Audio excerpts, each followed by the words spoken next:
What's up? What's going on? Um, I'm rolling down the road as usual. That's what I do. We're cruising. I need to turn my damn air conditioner off. It's 55 degrees outside. It's starting to get cold in here.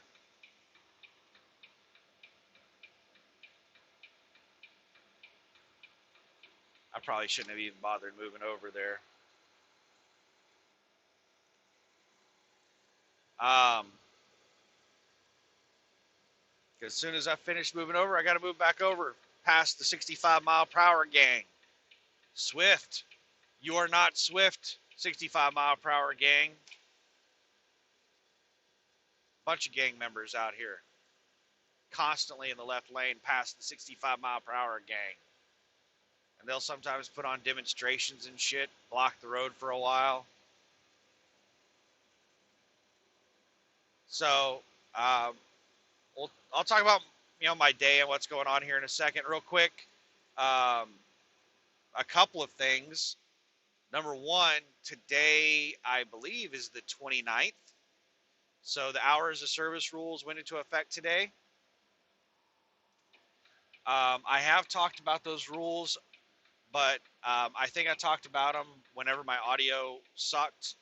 Uh, and I appreciate um, Interstate Kings TV for letting me know the audio sucked. I hope I have it resolved now. It should actually be using my Blue Parrot headset as the mic now. But so we'll talk about real quick a new incentive pay bonus program that USA Truck's doing for the month of October for owner operators. And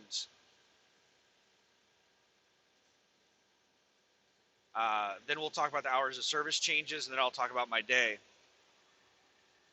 So for the month of October, which starts, I don't know if there's 30 or 31 days in this month. So October starts in a couple of days. I think it starts Thursday. Today's Wednesday, and I think October 1st is on Thursday. Um, for the month of October, for owner operators, if you do over $10,500 10,500 miles for the month, then you make 4 cents. They're going to give you a 4 cent per mile bonus for all of your miles. So, like, what does that equate to? Just a second here. It could be an okay. I mean, bonus is bonus. It's extra. So extra is nice. It might be enough to pay for your tolls for the month. Just a second here. I got a couple of line haul drivers. Are they both going to exit? No. Got Old Dominion in front of me, and who just exited? I don't know who that was that just exited. Looks like they're going to the Loves. Old Dominion's driving almost 10 miles an hour under the speed limit. Speed limit is 60, and I am doing 51 miles an hour right now behind Old Dominion.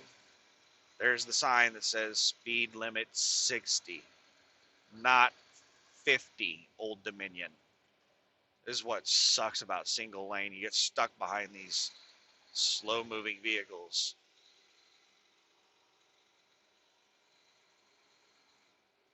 Um, he's slowing down even more. And we're going to be down to like 45 miles an hour. Is he getting paid by the, does Old Dominion pay by the hour?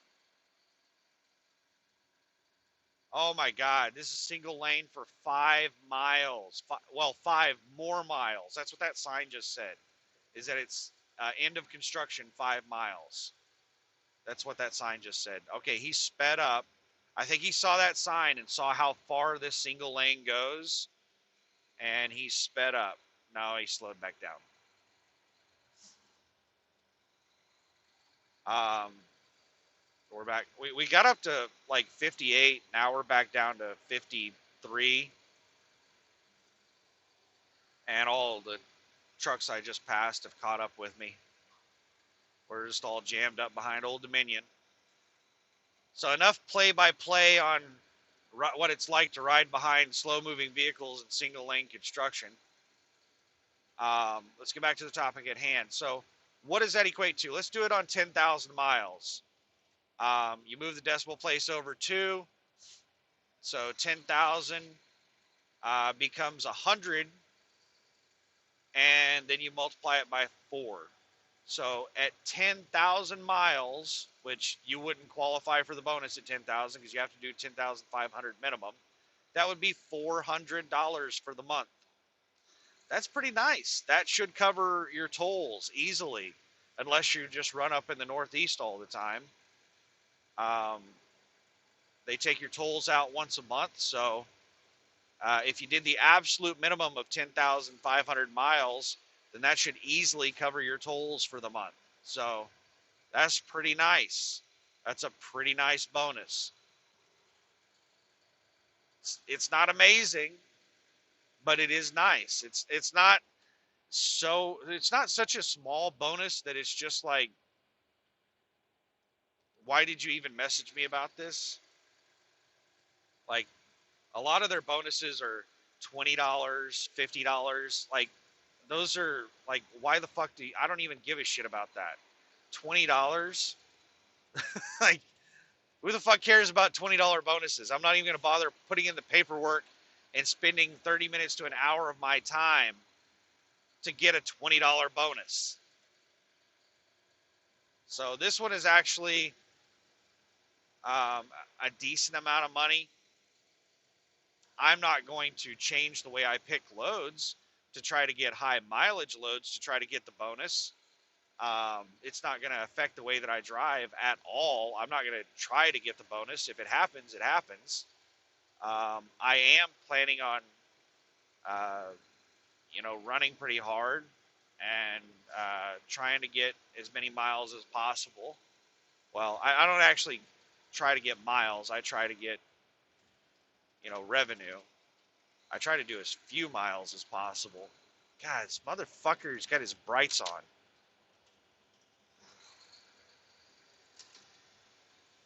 What a dumbass. Fucking bi-directional, and somebody's coming right at you with their fucking brights on.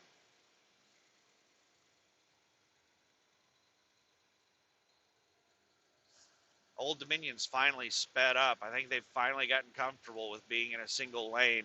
They're going almost 60. They're going like 58.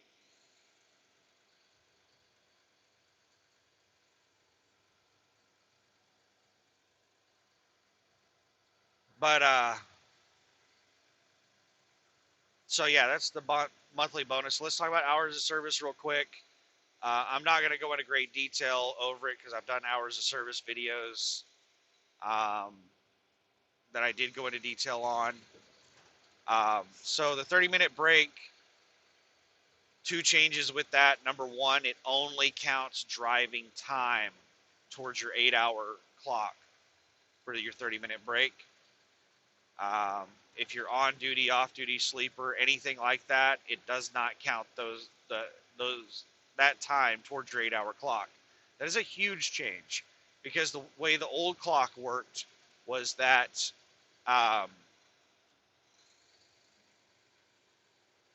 as soon as you started your duty day, it started up your 8-hour clock. And it did not pause your clock until you completed, like there was no pausing the 8-hour clock. You just had to complete a 30-minute break once your 8-hour clock had started. Now your 8-hour clock will pause whenever you're doing anything other than driving. That's a huge change. The other change with the 30-minute break rule, besides the 8-hour clock, is the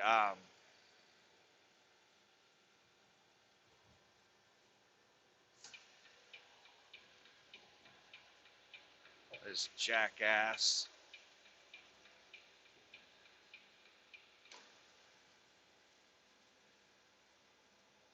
Driving slow as shit through there, And now look at him. He's driving like a bat out of hell. He's running at his governor. Dickhead.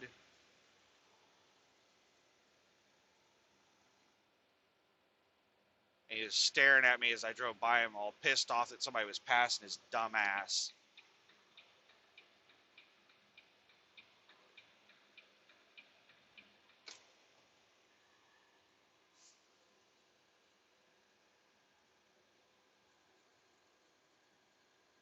Um,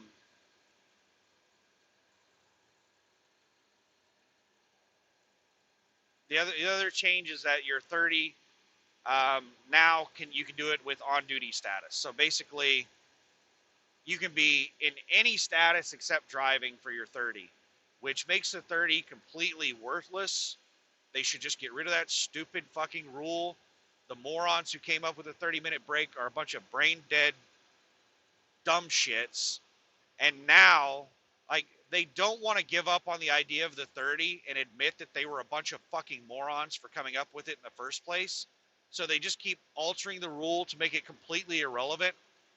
The rule is supposed to be there because they think that you shouldn't, sit in the chair driving for long periods of time. 8 hours is the maximum you should be in the chair driving before you have to take a break. What the fuck do they think taking a break is? Taking a break for me is sitting in this fucking chair.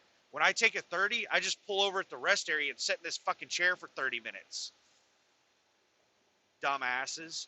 Now, the stupid morons have made it to where you can work on your 30-minute break. So you can continue driving on your 30, but you can only do certain driving. You can do yard moves. So you can drive around at in a yard on yard move, because yard move is on duty time, not driving. You can fuel. You can, do other work activities. So anyway, enough ranting about how stupid the 30-minute break rule is. Also, the 30-minute break, a lot of people were hoping that it would start the 30-minute break. They would change it to where it paused your 14-hour clock. And there are still a lot of dumbasses that think it actually does pause your 14-hour clock. It doesn't. And it doesn't with the rule change. It does not pause your 14-hour clock if you're one of those morons that thinks it does. The other big changes, we'll do the local shit real quick. Local changed from 100 air miles to 150 air miles.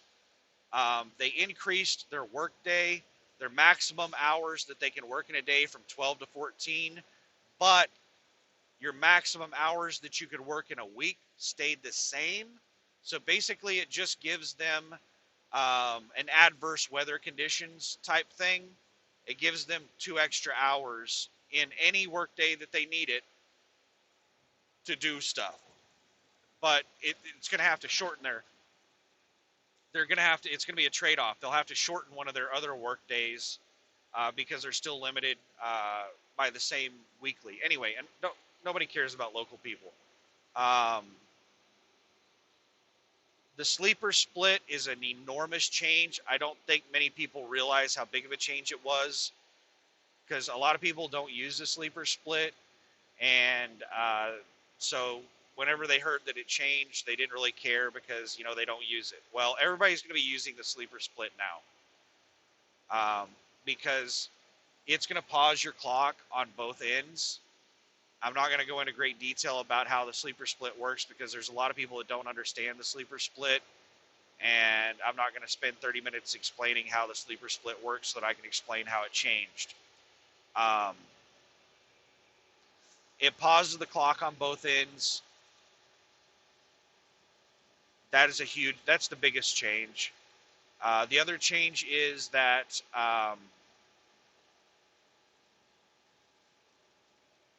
they decreased the hour requirement on the big half of your sleeper split. One half of your sleeper split in the old rule had to be a minimum of 8 hours continuous sleeper berth time. Now they changed it to where it only has to be 7 hours continuous sleeper berth time. That's the easiest way that I can explain the change. There is a huge problem with this, with it pausing your clock on both ends, is that for that pause to count, you must complete the sleeper berth split requirement. So what's going to end up happening is a lot of people are going to pause their clocks automatically from the ELD, and then when they go to sleep for the night, they are not going to go into the sleeper berth. They're going to go off duty instead, and then you're not going to go into violation until you start driving. So when you go and you hit that drive line, you're going to retroactively go into violation.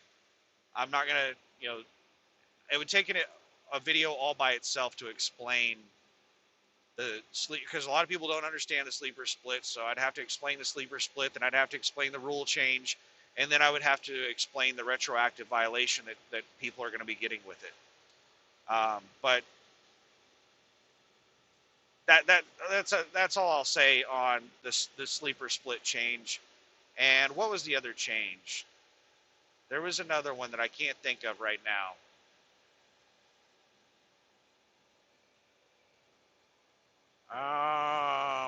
What the hell was it? So it was a sleeper split, the 30-minute break. Oh, I remember what it was. Is adverse driving conditions. So adverse driving conditions right now gives you an extra 2 hours on your drive line, just your driving. So you have an 11-hour drive clock. So adverse conditions, which is any unexpected, unplanned, something that you could not have possibly anticipated happen. Like you get stuck on the interstate because of a fatality accident. You get stuck on the interstate for like 4 or 5 hours or something. You can get an extra 2 hours of drive time because of that unplannable event that fucked up your day. You can get an extra 2 hours of drive time. I can't remember the exact rules on it, if like you have to stop at the first safe place or any bullshit like that, like using personal conveyance to find parking. I don't know if I can't remember those details on the adverse conditions, or if you just get 2 hours extra to drive. But the old rule only extended your drive time. So if you went over your 14-hour clock because you were stuck in traffic because of that accident, then the adverse conditions did absolutely nothing for you. You were still over your 14-hour clock. You still had to, stop. You couldn't drive anymore. You were still going to be in violation. Well, they changed it to now it also extends your 14-hour clock by 2 hours. So it extends both your drive clock, your 11-hour by 2 hours, and your 14-hour clock by 2 hours. So those are all the hours of service changes that went into effect today, and they are already in effect on USA Trucks ELD, because my 8-hour clock was only running whenever I was on the drive line. So I don't know when it's going to be implemented in everybody's ELDs, but the GeoTab that USA Truck uses has already been updated. Their driver hub app and everything that they use is on the new ELD rules. It instantly, as soon as the 29th hit, we're on the new rules. So what do we talk about? We talked about the bonus. We talked about the hours of service. Now let's talk about my day. Shitty day. It's been a shitty week. Reminds me of Trailer Park Boys. Shitty Bill. So I had my truck in the shop again. This time it was to get a preventative maintenance done on both the APU and the truck.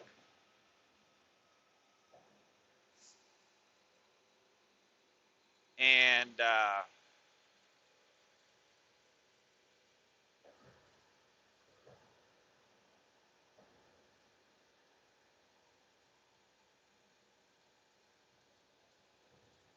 there was also an issue with the APU that needed to be fixed.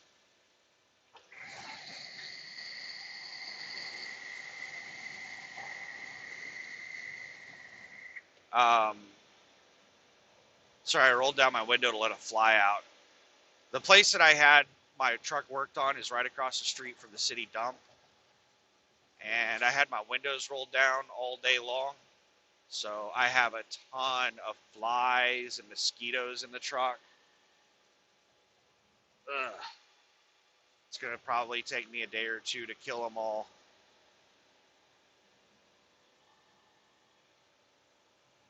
But they, while they were doing the service on the APU,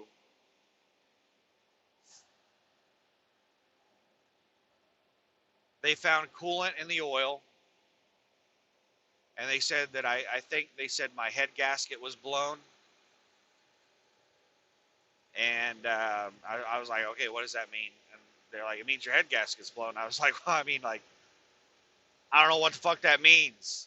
And he said, you got to replace your engine is what it means. This engine's done. Like, fucking awesome. I didn't get into it with them. I think that the reason that it blew was because it overheated, because they did not properly drain the air out of the lines. And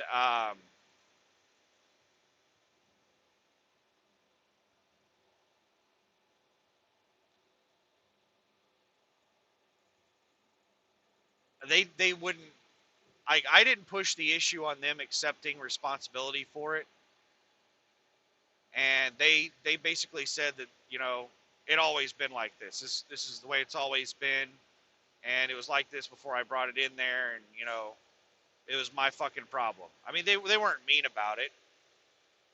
They were just like, man, that sucks, man. You're gonna have to replace your whole engine. But it was a me problem, not a them problem. They didn't accept any responsibility on it.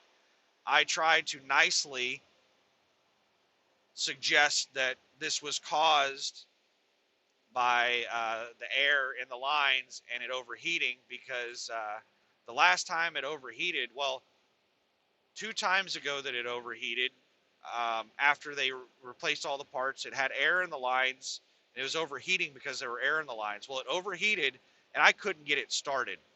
I was having a hell of a time getting it started. I eventually did get it started after cranking it like 7 or 8 times, and I took it back into the shop. And they started it up, and they didn't really test much of anything. They just started it up and let it run for 2 hours, which it really pisses me off when I take the APU into the shop and they just turn it on and let it run and wait for an error to happen. They don't like get out their thermal detectors and check all the temperatures on it. They don't really do any troubleshooting. They just sit and wait for it to break. And that's what they did. And it ran for 2 hours, no problem. They told me to just go ahead and drive back home, and it was good to go. They said it just still had air in the lines. I just need to work the air out of the lines. So I took it back home and let it run, and it overheated. And this time when it overheated, instead of taking 5 or 6 attempts to get it to start, I couldn't get it to start at all. And I didn't have time to take it back to the shop. I had to go pick up a load. So I went out on the road for a week, and while I was out on the road, I tried starting the APU many times, and I eventually got it to start. I probably cranked it at least 80 times before it finally started. It was probably a lot more than that. I think that's a very conservative number, was 80 attempts before it finally started. But when it started, when I finally got it to start, it was at a really low idle. It wasn't running right. It was all kinds of fucked up. And I let it run at that really low idle for a while. hoping it would work out whatever the fuck the problem was, and it never did. So I just stopped running it and waited until I made it back to Oklahoma City to put it back into the shop at Big Rig Products. And they didn't really troubleshoot anything. They just started draining the oil and saw coolant in it.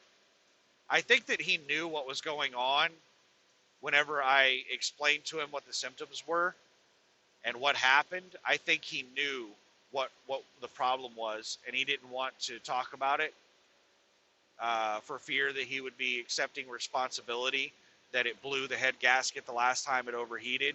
I think it blew it the first time it overheated, and it like damaged it even more the second time it overheated.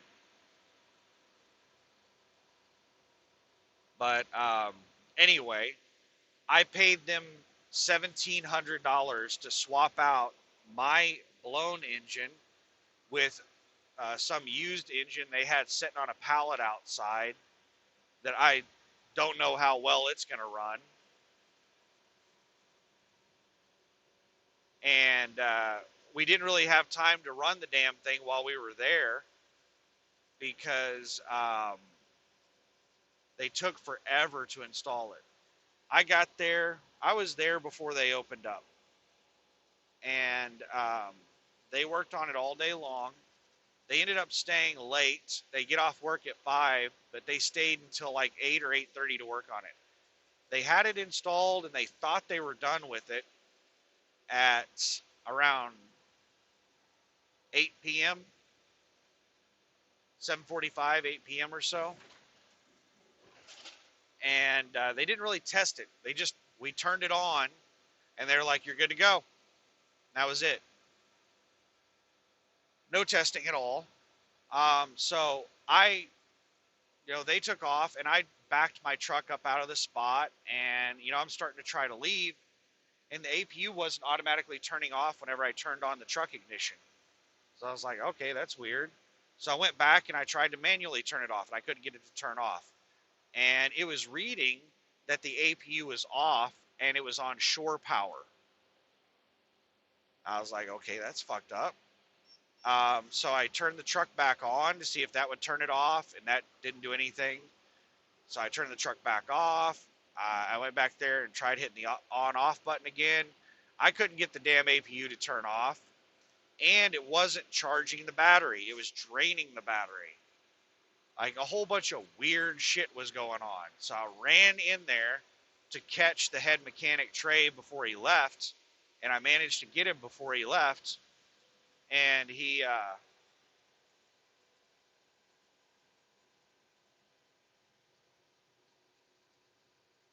came back over there and he said it was the computer, the ECM. And so he went and tried to find another computer and he found one and he stuck it in.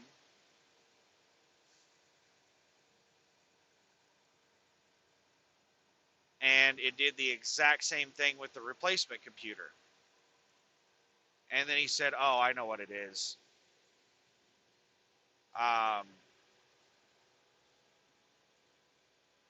He said, it's this solenoid here.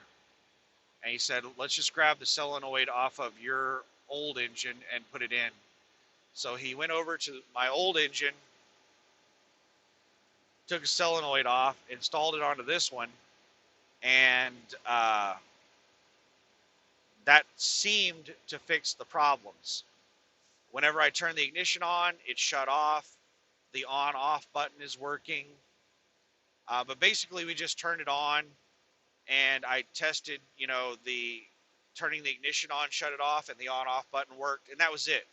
We ran it for like 2 minutes, and that's all that I've tried to run it.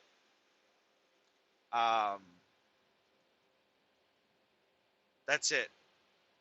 So I haven't really had an opportunity to test the APU and make sure it's actually working.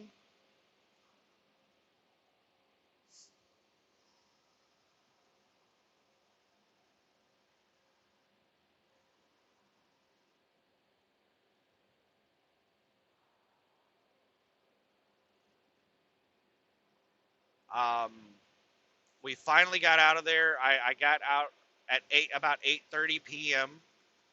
was whenever we got the solenoid and everything swapped out. Now he also broke the fan, and he had to swap out the fan off this one with. He had to go get the fan off of my old unit and put onto this one because since we could not get the APU to turn off, he had to remove the coverings while it was running. And while he was pulling the coverings off, they hit the fan and it snapped the blade off. Um, but swapped out the fan. Um, what else? What else? What else? So I was initially planning on leaving from AP or from Big Rig Products, the APU repair place there, and going straight to where I'm going right now, my pickup in Wagner, Oklahoma. That was my initial plan.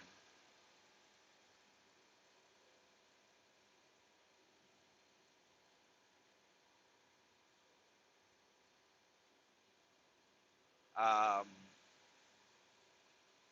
but because I sat out, sat there all day long, and I had to stand outside most of the time because it got so hot in the truck, it was unbearable inside the truck. So I'm standing outside, sweating all day long, fighting bugs. I was nasty. I felt like taking a shower, and I forgot my flip flops at home, and I had a huge box of parts because I asked them if they could take off all of the brand new parts that I just put on to my APU, like my water pump, the thermostat, the over temp sensor, the fan belts. I can't remember what all parts, but a whole bunch of brand new parts that I just paid to put on that APU. I asked them if they could take them off and give them to me, and he said, "Yeah, absolutely." And he also took off some other parts that he said that I should keep from it, like the starter um, and a couple other things. And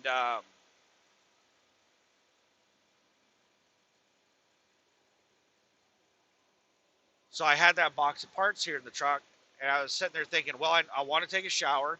I would like to get my flip flops. I can buy other flip flops at the truck stop. They're going to be some cheap flip flops. They're going to cost me more than these.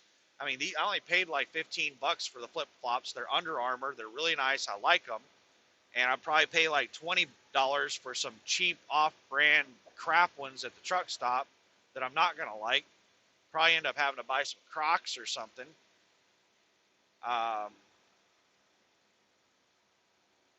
but I wanted my flip flops. I wanted to take a shower, and I wanted to put that box of parts in my garage and not drive around with them in the truck because I don't have enough room to put them under the bunk. Um, I don't have a lot of under the bunk space because I have the booth, and the bunk doesn't go all the way across if you have the booth. I just have um, my under bunk space. I have two small holes under each of the benches, one under each side, and one side of it, the passenger side, is completely full of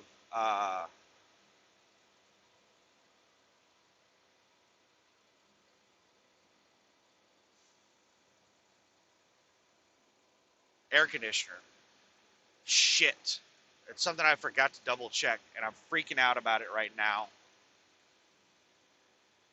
My auto socks, I had them jammed in on the side that the air conditioning unit for the APU is on, and they got underneath there doing a bunch of shit, and they took my auto socks out. And I forgot to double check to make sure they put the damn things back in there. They might have like laid them somewhere and forgot about them. That's something I'm going to double check when I get up here to this place. But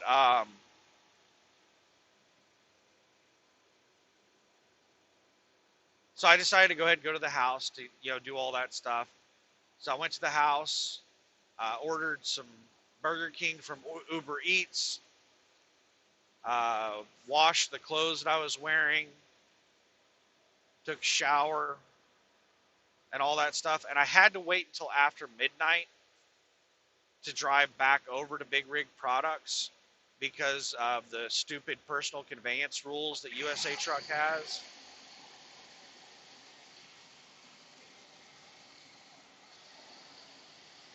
I don't know if that's the same fly or a new fly, but I might have just gotten rid of fly number 2.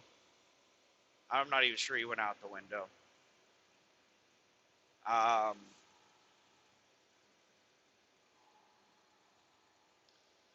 but USA Truck has a limit of 46 miles per day of personal conveyance. And it's roughly 22 miles from my house to Big Rig Products. I drove from my house to Big Rig Products that morning, and then I drove back to my house that afternoon. So that's like 44 of my 46 miles. So it resets at midnight, and I had to wait until midnight to get my personal conveyance miles back so I could drive back to Big Rig Products. So I had to set anyway, and I was tired. I'd only slept for about 2.5 hours in the last 40 hours. So I was like, man, I'm going to be nodding off on the way to Wagner. Um, and I thought about a lot of things, the starting my 14-hour clock and just all kinds of stuff. And I was like, you know what? I am just going to take a nap, and I'm going to sleep till about 4 a.m. I'll set my alarm for 4 a.m. I'll get up at 4 a.m., drive over to Big Rig Products at that time, and then hook up and go to Wagner. And that should get it to where I'm arriving at this place at about 8 a.m. whenever they open. And I won't have to sit outside their gate waiting for them to open or anything like that. So that's what I ended up doing. I went to bed at about midnight, and I laid in bed at about 11 p.m. I fell asleep by about midnight.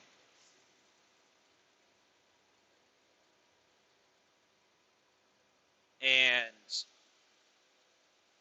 um, woke up at 4 a.m., hopped in the truck, and went over and started my day. Went over to Big Rig Products, picked up my trailer, and I swept it out there. It had some dog food left over from Chewy.com, is where I picked this empty up at.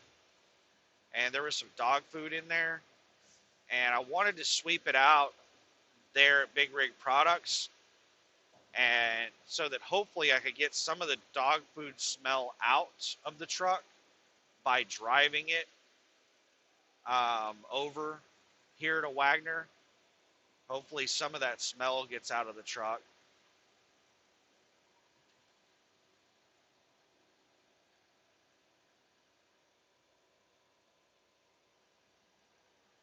But I looked up the place where I'm picking up from, and it says on the load the product is fixtures. Um, so fixtures, I'm thinking like lamps or I don't know, fixtures. But I looked up the place I'm picking up from, and it's shopping carts is basically what I'm going to be getting out of there. And they they have a lot of negative reviews, and they basically say that they fuck up your trailer by when they put the carts in there, and it's kind of a fucked up load. They nail a bunch of boards to the floor and stuff, and the carts, they're obviously on rollers, and they roll back and forth, forward and backward in the trailer, and supposedly they damage the shit out of your trailer. This isn't my trailer, but I am concerned with them if they're going to be rolling back and forth and stuff.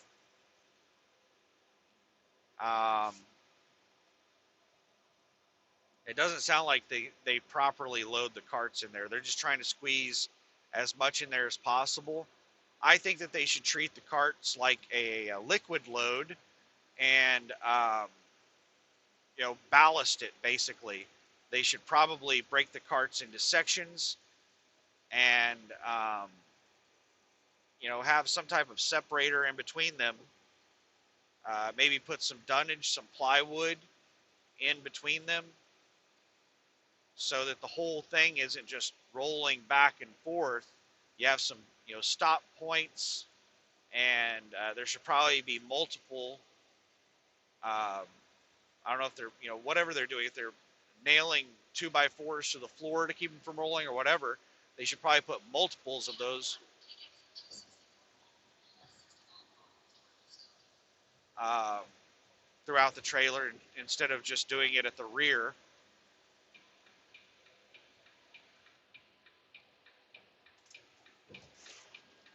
All right, looks like we have a 25-mile-per-hour on-ramp here.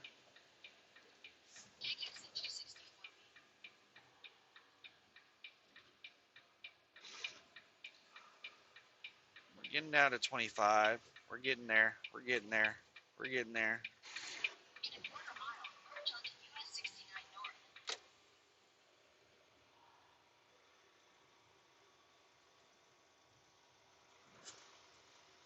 But anyway, it seems like it's going to be a fairly shitty load to have. God, these flies in here.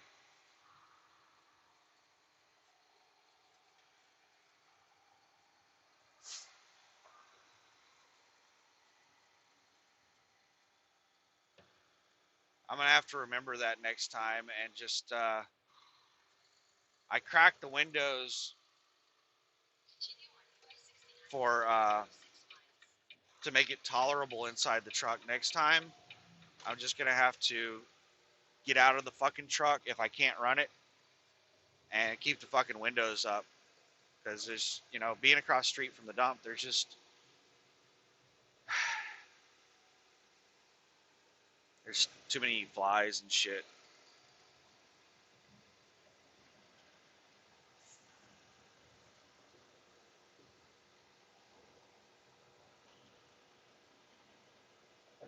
All right, so now we're doing highway driving for the last bit of this. We got 37 miles left, and Google says that we have a 70-mile-per-hour speed limit right now.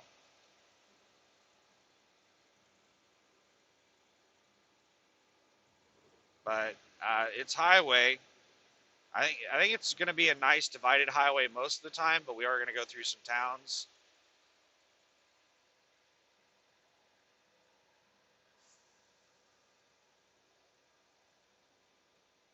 So hopefully we're able to make pretty good time. But we're going to get there.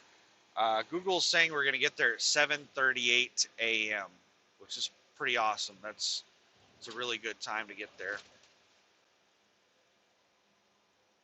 I have a noon appointment, so if they tell me that they can't load me early, then, I'll take a nap.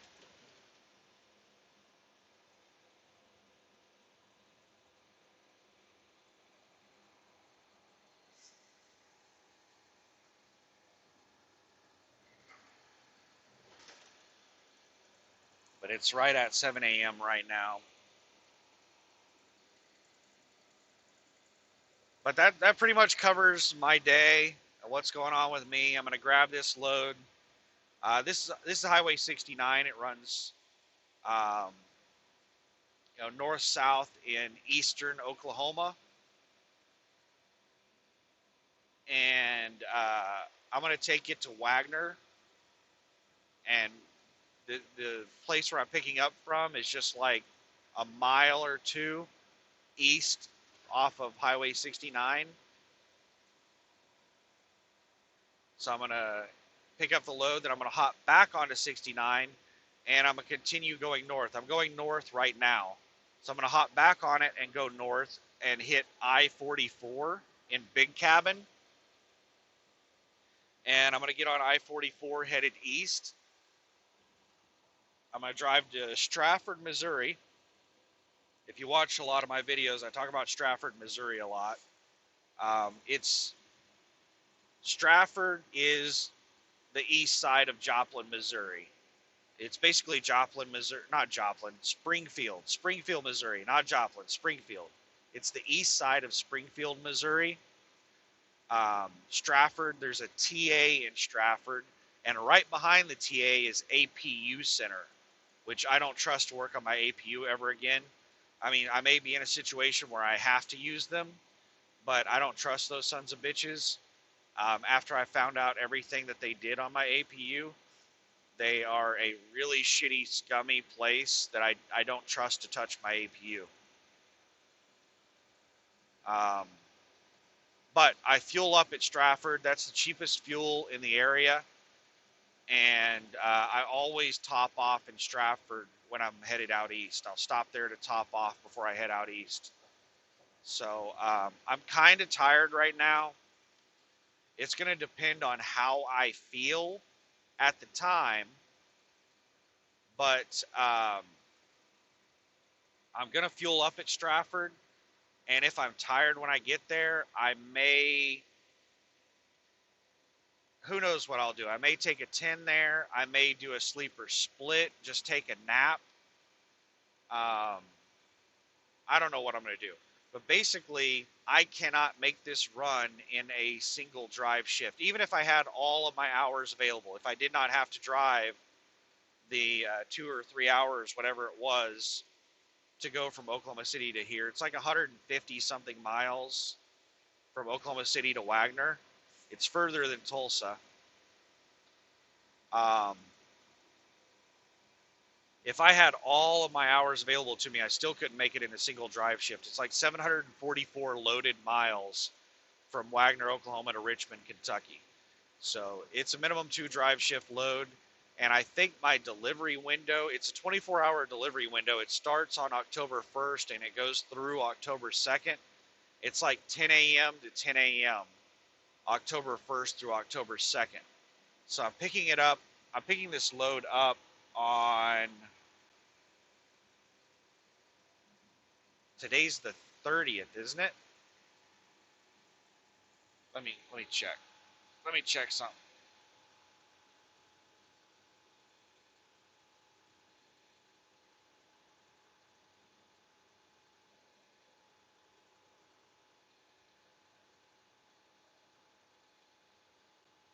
Uh, Wednesday, September 30th. Yeah, it's the 30th.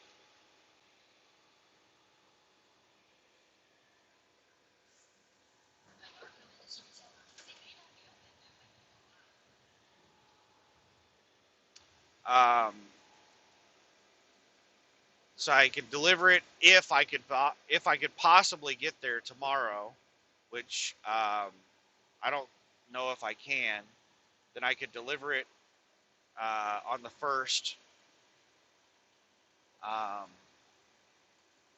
I think it's a 24-hour delivery. I can't remember. I can't remember the exact delivery window. I think it's from 10 a.m. to 10 a.m. The 1st through the 2nd, which would be Thursday and Friday. I'll probably get there late Thursday night, early Friday morning. I don't know. I haven't really thoroughly trip planned this, and I'm not sure exactly how many miles it is. The main thing that's going to hold me up from stopping and staying the night in Stratford or taking a 10 in Stratford is if that puts me within range of being able to do it easily in a single drive shift on the remaining hours. I think Stratford is going to be a couple of 100 miles into the trip. So if it leaves me with like 544 miles after Stratford to get to the final, then maybe I might take a 10 in Stratford. But if it leaves me with like over 600 miles to do, then I might not chance it because I might not be able to do.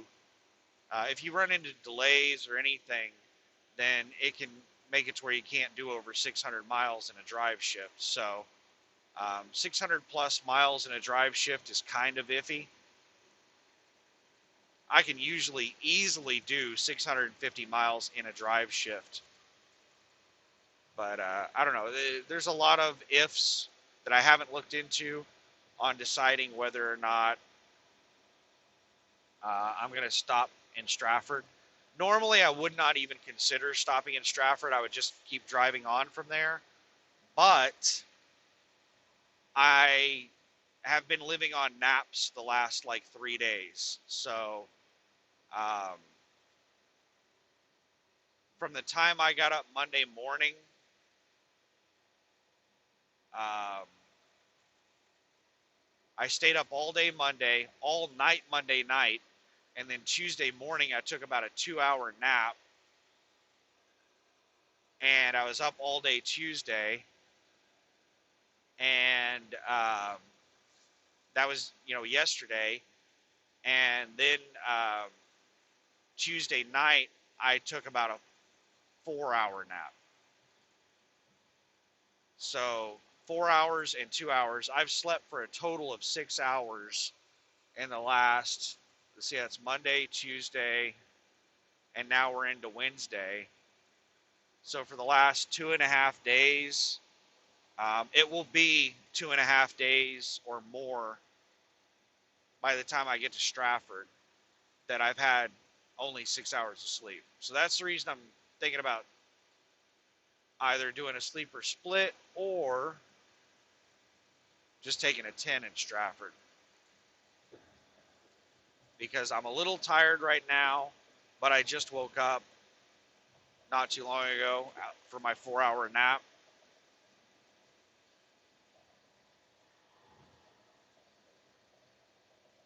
Um, so I know that I'm going to be tired later in the day.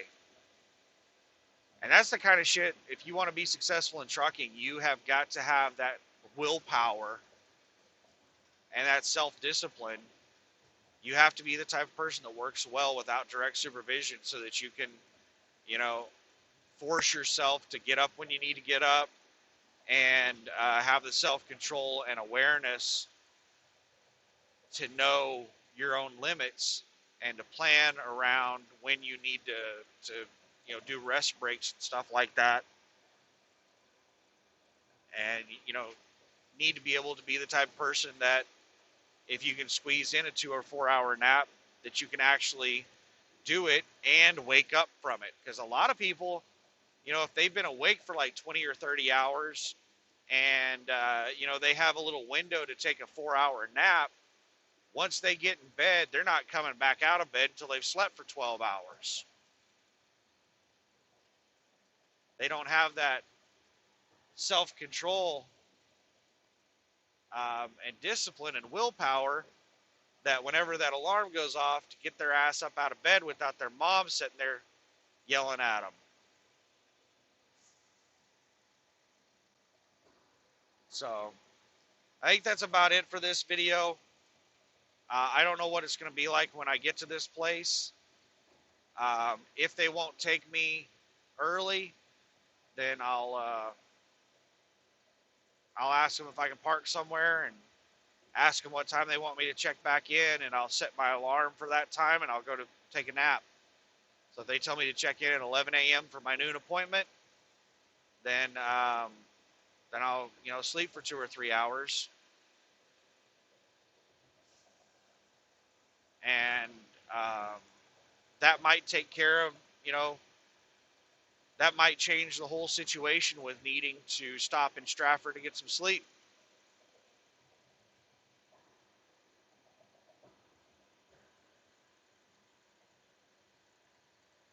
Sorry, just a second. Four-wheeler's slow passing me, and I'm catching up with the ones in front of me. This is a really nice highway. This thing is better than most interstates.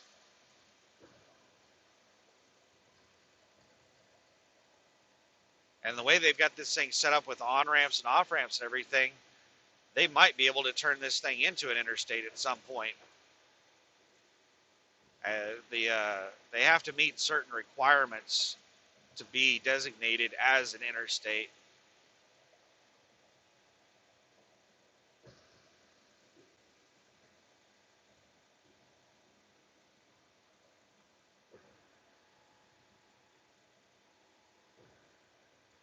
only like 21 miles from our exit to this place.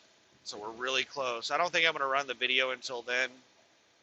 I think I'm going to end it here pretty soon. I'm just trying to remember if there's anything else I want to say in it.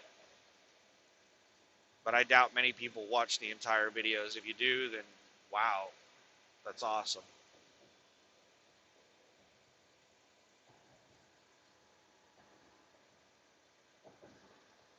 All right, I'm going to speed up because I'm going like 1 mile an hour faster than these two vehicles.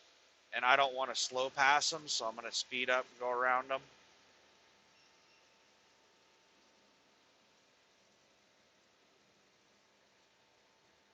And I've got myself a really good trailer. So this is the live load, live unload. And I'm hoping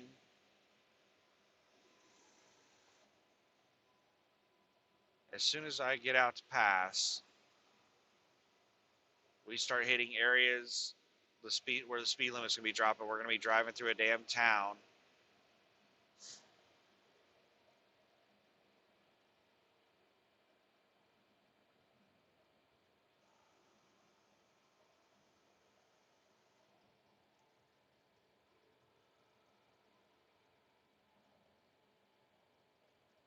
So there's a railroad crossing to the right of us. Oh my God, these flies.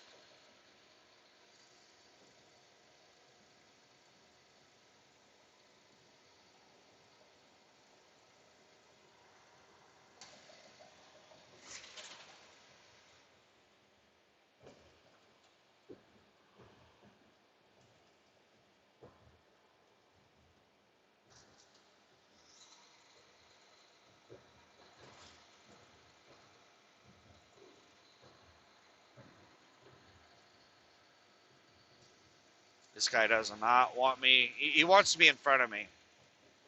So he sped up by like a mile an hour faster than what I was doing so he could get in front of me in the first place. And now he's slowed down and he's going slower than I wanted to go. And I got out here alongside of him to pass him and he sped up again.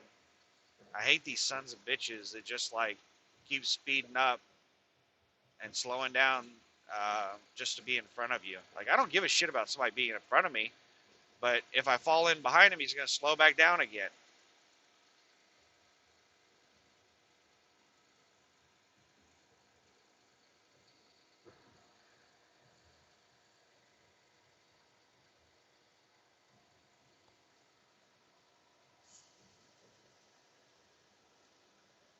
Oh, here's something I comment on, and I doubt anybody who's probably watched the video this far, but Trucker Jukebox is one of the people that I follow on YouTube, and he basically just said he's going to stop doing trucking videos. He didn't say he's going to quit YouTube completely, but he's basically quitting YouTube.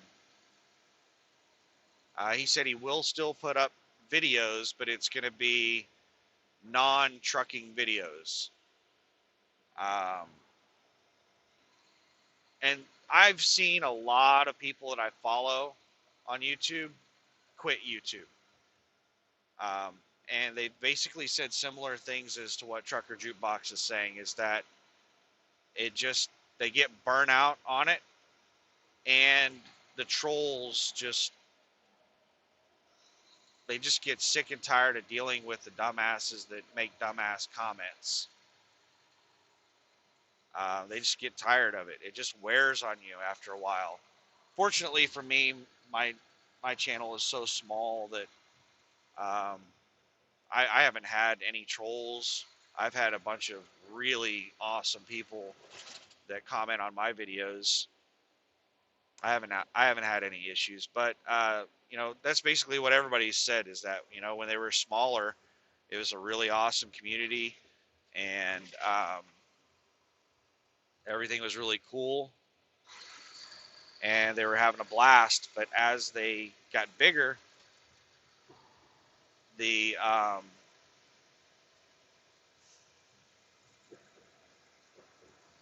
as the community grew, it got more toxic. It's just there's a small percentage of people that are just worthless pieces of shit. Their lives are miserable, and they try to make everybody else just as miserable as them. And the larger the group of people is that you interact with, look at this fucking asshole. Now he's sped up by a lot to get in front of me.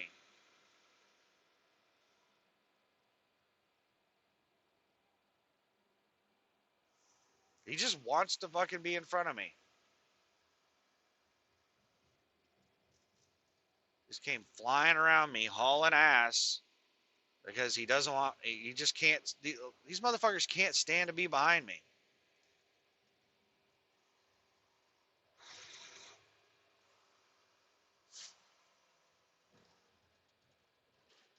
How fast he passed me made me feel like he is going to cut me off. He needs to get over in this lane or something.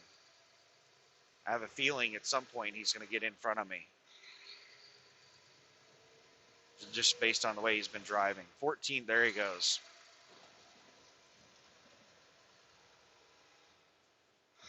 1410. I wasn't planning on recording all the way to the destination, but that looks like that's what might happen. But watching all these videos of people that once their channels get bigger, oh, now that he's got me blocked in, he's going slow as shit. This fucking asshole. Now that I can't get around this dumb shit, he's just going fucking 5 miles an hour under the damn speed limit. I don't fucking understand people. They're so selfish, self-centered, like most people. They're just they can't put themselves into other people's position. They're fixated on themselves, and I just cannot fucking stand that attitude and that mentality. It just pisses me off. It's one of the reasons that I avoid most social interaction, is because I'm the type of person that I treat others the way I like to be treated, and that's typically not reciprocated, and people treat me like shit, and I don't like being around people because of that.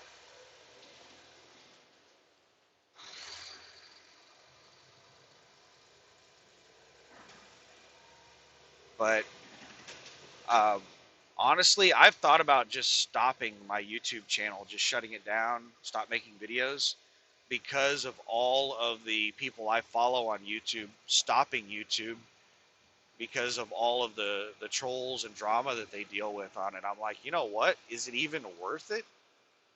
Like I might, I might just stay a small channel like I am forever, which I wouldn't have a problem with. I like where I'm at, but man, if I gain some traction, see, I knew this stupid jackass needed to be in the fucking left lane based on how he was driving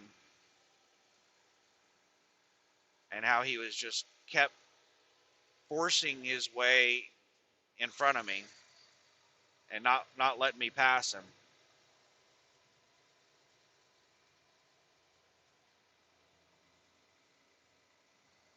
But man,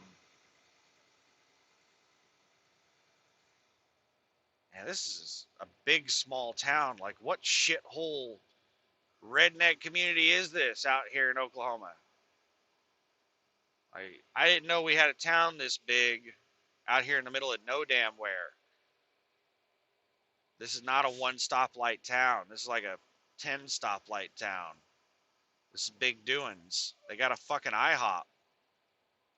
Sons of bitches. I just want to, like, get to my destination sometime today. This is what I hate about highways. I was just talking about how amazing this highway is. And then, bam, we're going through a town.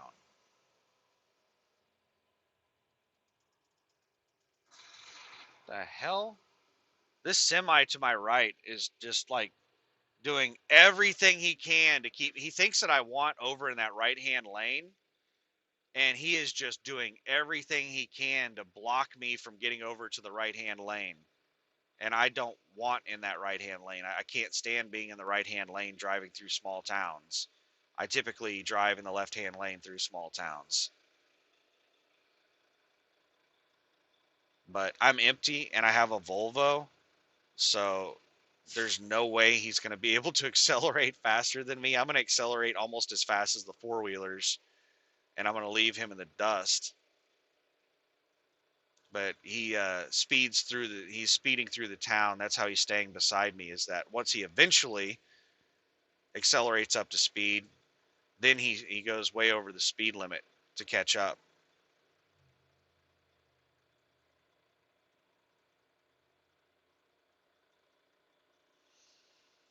But yeah, I've thought about shutting my channel down, just not from stuff that I'm dealing with on the channel, but just from stuff that other people I follow, other channels are dealing with.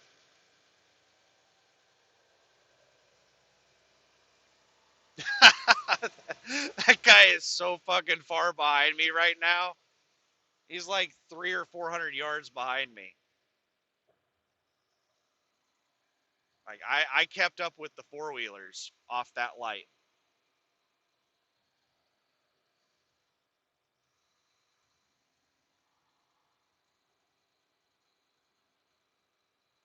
I'm actually having to slow down for the four wheelers.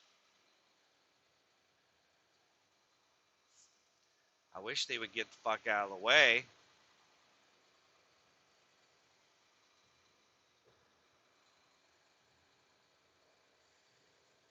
Just blocking the hell out of the road right here. Move over to the right. There you go. There you go.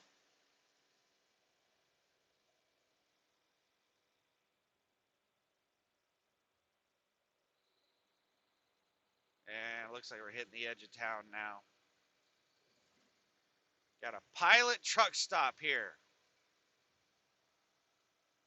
And this thing's only 12 miles. I could have hung out here at the Pilot waiting on my appointment time. If I would have gotten here real early, like I was thinking about getting here yesterday. If they would have finished my truck at like 4 or 5 o'clock or like noon, if they would have finished my truck at like noon, I was like gonna get over here. I was gonna go ahead and drive over here like noon yesterday. And if I'd have gotten here that early, I might have hung out over there at the Pilot, or maybe, this place has some truck parking as well. This Phillips 66.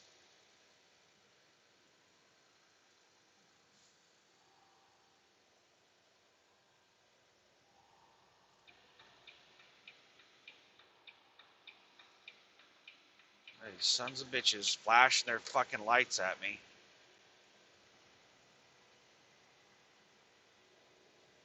Don't flash your high beams at anybody. Ever. Day or night, never flash your high beams at somebody. Wow. River looks like it's about dry. Are we going through a drought that I didn't know about?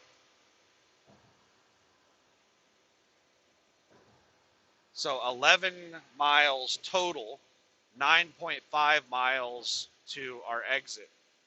So it's hopefully the next town. I hope there's not another town in between that I have to drive through.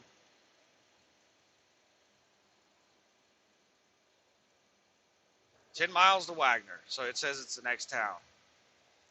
Since the video's already gone this long, I'll let it run for 10 more minutes while I, get to the destination.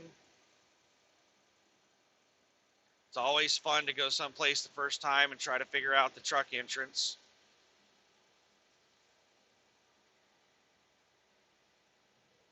I usually get lucky and pull into the correct place, but there have been a couple of times that, it's been a pain in the ass.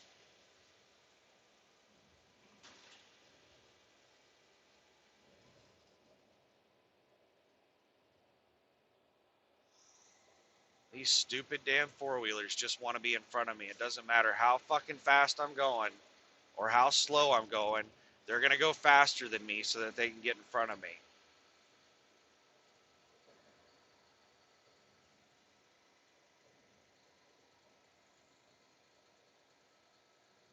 All right, this is the junction of the 351. The 351 is the Muskogee Turnpike.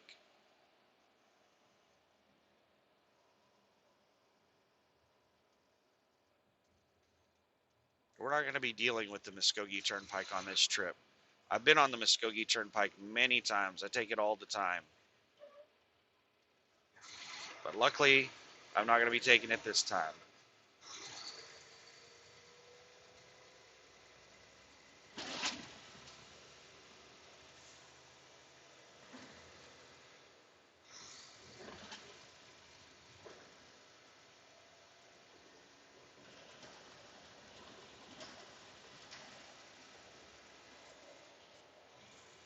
It looks like a lot of these dumbasses are going to be hopping on the turnpike headed to Tulsa.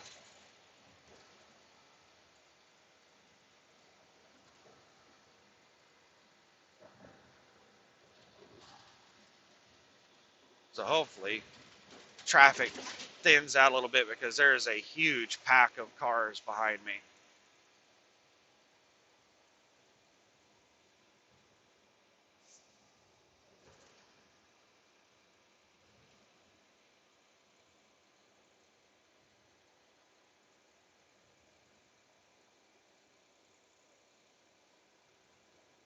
Yeah, it's not such a big pack. Now it's like 5 cars. It was like 10 plus. So a bunch of them got onto the Muskogee Turnpike. 6.2 miles to Wagner. These damn four-wheelers. The ones in front of me are like slowing down, but the ones behind me just want to be in front of me so fucking bad that they're going, they're speeding up.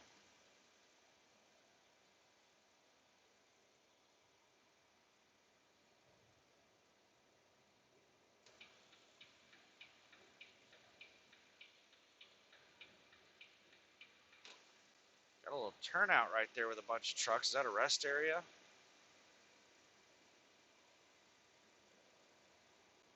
Looks like it's just a turnout of sorts. They're just parked on the shoulder.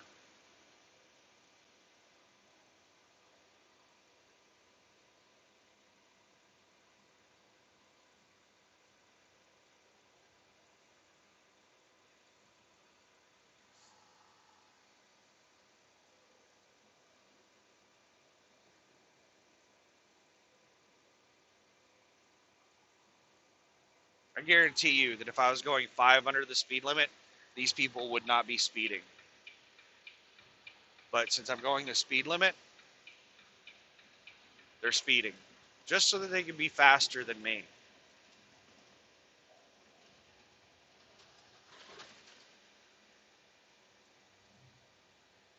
And that black pickup truck that tried so hard to get around me, now that he's in front of me, he's going almost the exact same speed I'm going. And now he's drifting lanes. I don't know if he meant to do that or not. He didn't throw up the I meant to do that light. So he might be a distracted driver.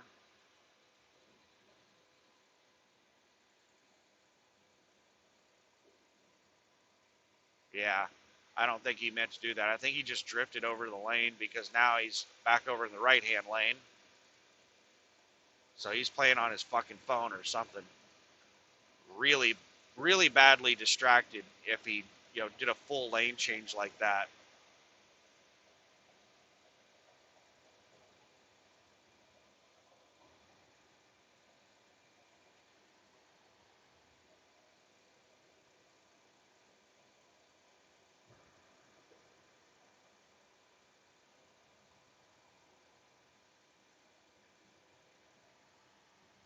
2.9 miles until we're going to turn onto 15th Street.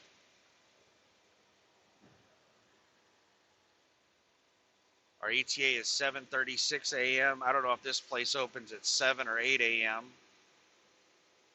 A noon appointment. But a couple of the comments said that it's first come, first serve. They said to be sure to get there early. If you get there late in the day, then you'll be way down in line and all kinds of fucked up shit. So I asked, I talked about it earlier in the video. I asked my driver manager when she called to confirm the appointment times with me and everything. I asked her, like, is this place first come, first serve? Are they strict on appointments? What's the deal? And she's just like, I don't know. And I really wanted to respond with, well, could you fucking find out? Um, like, I don't ask this question for the sake of fucking asking the question. But, I try to avoid confrontation when I can and avoid drama when I can. And so I didn't press the issue with her to do her job and to check with the account manager, the broker, or whoever to get me the information. I'm just going to drive over here and waste my fucking day. Like, I don't think the driver managers realize that whenever they can't give me that information, that, like, I end up driving over here 4 or 5 hours early to check in. So, like, I think if they had to go through the bullshit that I had to go through by not having correct information, I think they would put a little bit more effort into getting me the correct information. But it affects the amount of sleep I can get, when I can sleep. It affects my whole schedule. Like, imagine if you were going to have to work. In a quarter mile, turn right onto Southwest 15th Street. So that light up there is where I'm going to turn right. These damn four-wheelers. Super slow four-wheelers.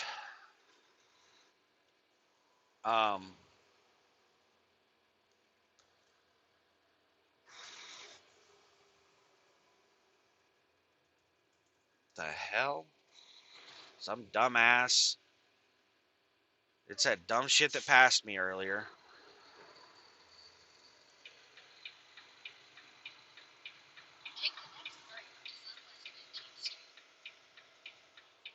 Oh, nobody tries to pass me on the right.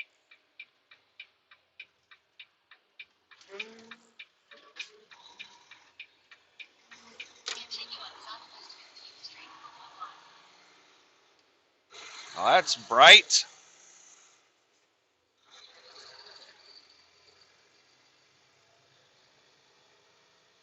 And it's too low on the horizon for the sun visor to help.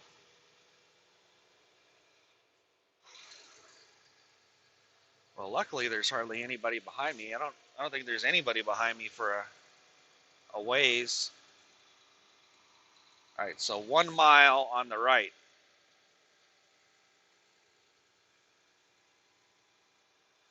Yeah, but I bet if my driver manager was asking me a question that would determine whether or not she needed to start her shift at 8 a.m. or noon, and I told her, I don't know, I'm not sure. She'd be pretty upset if she showed up at 8 a.m. to find out that she didn't need to start work until noon and she had to go back home and come back at noon. That's the kind of stupid shit that I have to deal with them.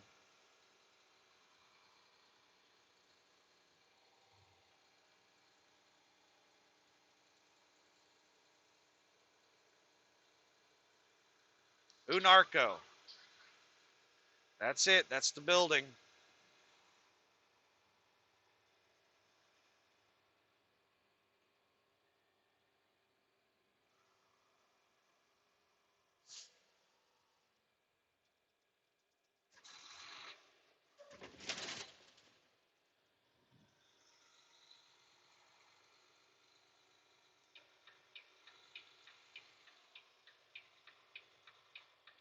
All right, shipping and receiving's right there.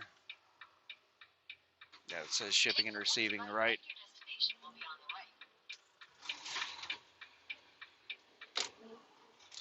Wow, they have signs up for applicants. This place appears to have really high turnover if they have signs up for applicants like that.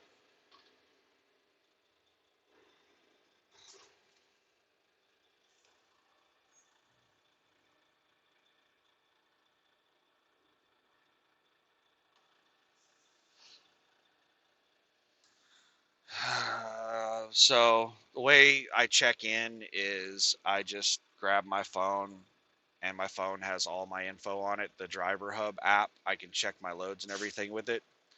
So I just grab my phone and on pickups and take it up there and give them, whatever information I have to let them know what pickup I have.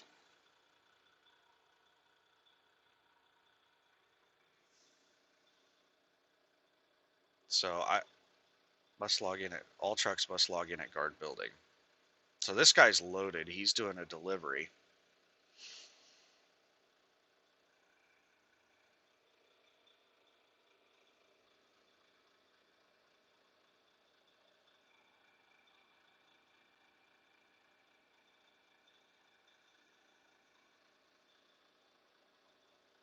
They have porta potties. That's always nice.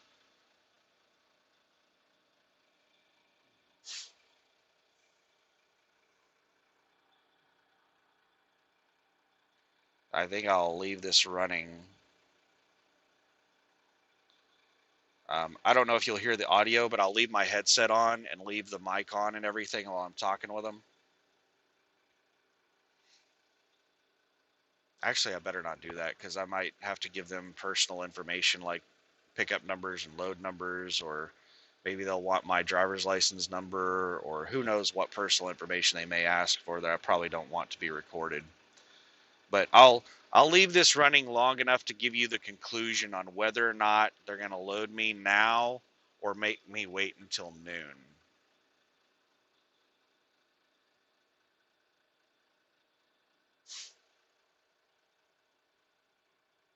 And I think I need to just set my fucking brakes here because this is taking a lot longer than I thought it would.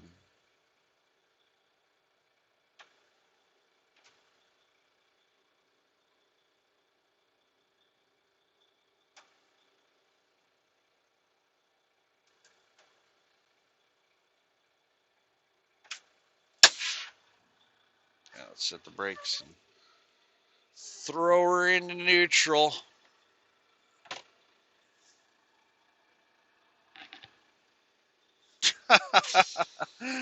As soon as I set my fucking brakes, this bitch pulls up.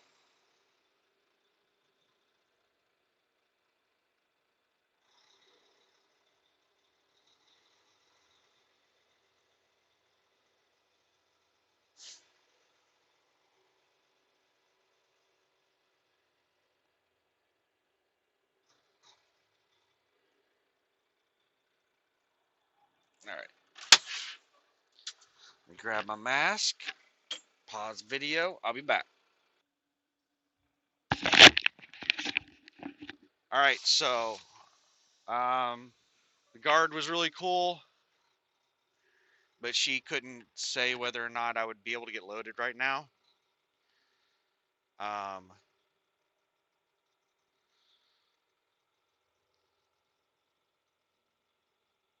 she said that if they have the stuff to load me, that they will most likely load me right now. But if they don't, then they're gonna hold me to my appointment. She just told me to park along the side of the fence here, and then walk over to their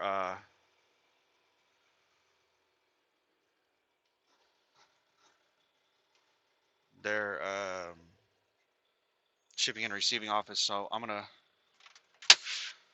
put this in park, and I'll be back again. I'm gonna pause this, and I'll be back.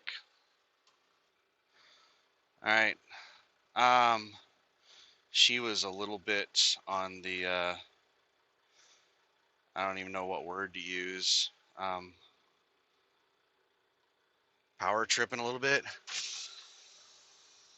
She basically called me a liar. She said, I told her I had a noon appointment. I said, but I wasn't sure, like, if you guys were strict on appointment times or like if it was first come first serve or how you guys operate. I said I asked my dispatcher and they told me that they weren't sure. So I'm just checking in to see if you can get me loaded early. If not, no big deal. And she said, well, they called me and verified the noon appointment. So I think that they fed you a line of crap. And basically, she was saying that she thought that I was feeding her a line of crap. And I didn't want to sit there and have the conversation with her that I'm like 4 people removed from whatever broker she talked with.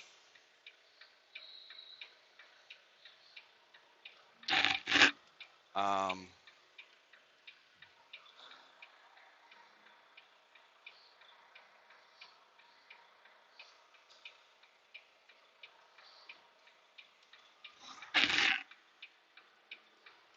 I didn't want to get into that conversation.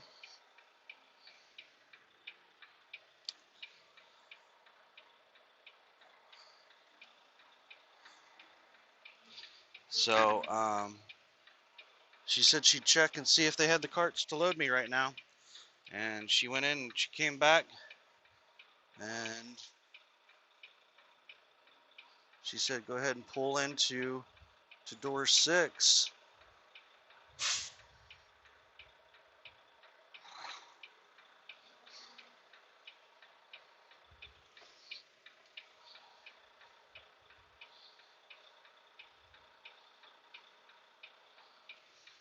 And that's what we're doing right now is we're backing into door 6.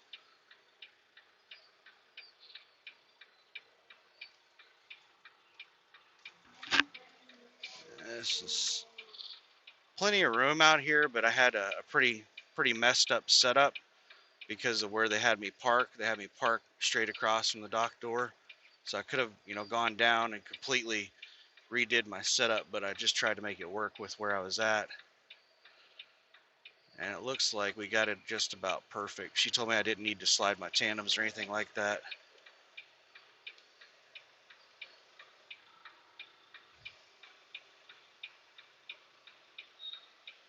But I think we're lined up about as perfect as you can be lined up for this dock.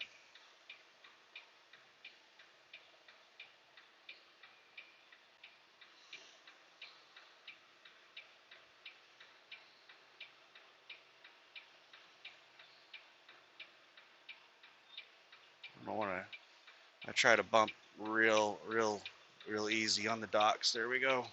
We just now nudged it.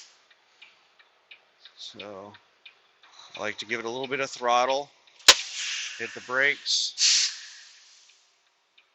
make sure we're hard up against it, and then I'll take it out of gear, turn off our 4-ways, and I'm gonna go set the chalk. They said that their lights don't work, their green light, red light, and all that stuff. So they said they're gonna knock on my door, and they said it's gonna be a while. So I'm probably gonna try to take a nap so that I don't have to stop in Stratford, Missouri. And on the um, on the thing, the piece of paper they have up there, it says that it takes 4 hours to load one of these trailers. It takes between 2 and 4 hours to load a trailer. And she told me that it's going to take extra time because they don't have the carts staged to load. So I might be here for quite a while. Like I may not like get out of here until noon. We'll see. I don't know. But thanks for watching. Have a good one, and I'll probably upload a video later in the day. Bye.